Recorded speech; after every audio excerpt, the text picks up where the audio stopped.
산재가 될까요의 김재민 노무사입니다. 산재를 신청했다가 퇴행성이다 혹은 상병이 확인이 안 된다 라는 이유로 불승인이 되면 정말 막막하실 텐데요. 오늘은 이러한 바늘구멍 같은 희망 속에서 이의제기를 통해 승인이라는 결과를 이끌어낸 정유진 노무사님을 모시고 함께 이야기해 보도록 하겠습니다.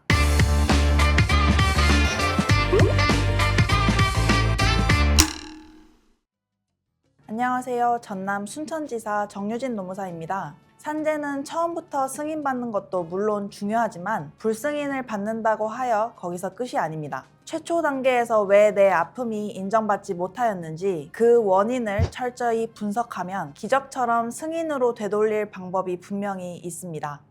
노무사님께서 오늘 소개해 주실 사례가 두 건인데 그 중에 첫 번째 사례에 대해서 좀 설명해 주시겠어요?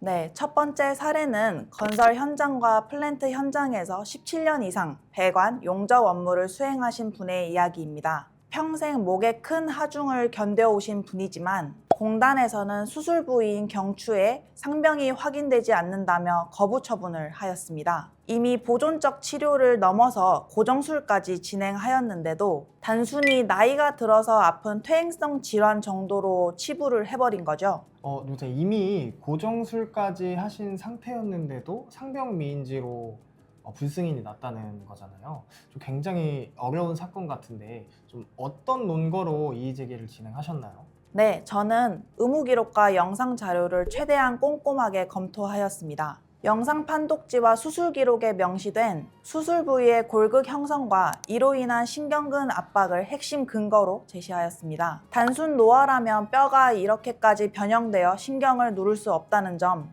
특히 56세의 연령대를 고려하였을 때 평균적인 퇴행 소견을 훨씬 초월하였다는 점을 제시하였고, 결국 재심사위원회에서 상병이 확인됨을 인정받아 6천만 원 이상의 장애보상까지 수령하셨습니다. 노무사님, 사실 저희가 실무를 하다 보면 이런 상병미인지 사건에 대해서 인용을 받는 건 굉장히 어려운데 그 노무사님의 집념이 좀 만들어낸 결과 같아요. 두 번째 사례에서는 좀 장애급여 관련해서 문제가 생겼다는데 이 내용도 같이 설명 좀 해주시겠어요?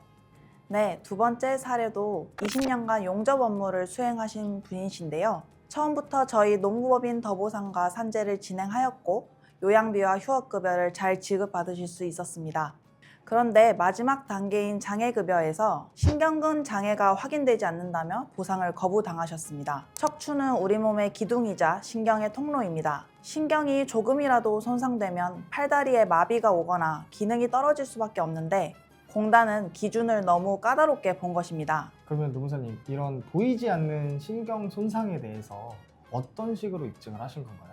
근존도 검사 결과와 수술 기록지를 분석하여 신경근 손상의 개연성을 중점적으로 분석하였습니다. 특히 법령상 신경 증상이 확인되면 경도 장애로 본다 라고 명시되어 있음에도 불구하고 공단이 이를 간과했다는 점을 크게 파고들었습니다. 그 결과 심사위원회로부터 경도의 신경 증상이 인정된다는 판단을 받아내었고 의뢰인분은 받지 못한 1,500만 원 가량의 장애 보상금을 수령하셨습니다. 우리가 실무를 하다 보면 이의제기를 통해서 이렇게 승인이라는 결과를 이끌어내는 게 굉장히 어렵잖아요. 실제로 이런 승인율도 굉장히 낮지 않나요?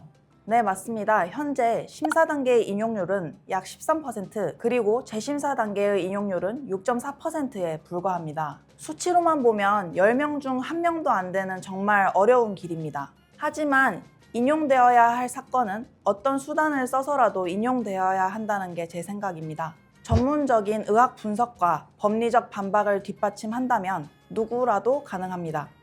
산재는 확실히 불승인 받았다고 해서 이제 끝나는 게 아니고 포기하면 안 된다라는 걸 다시 느끼게 해주는 사건인 것 같아요.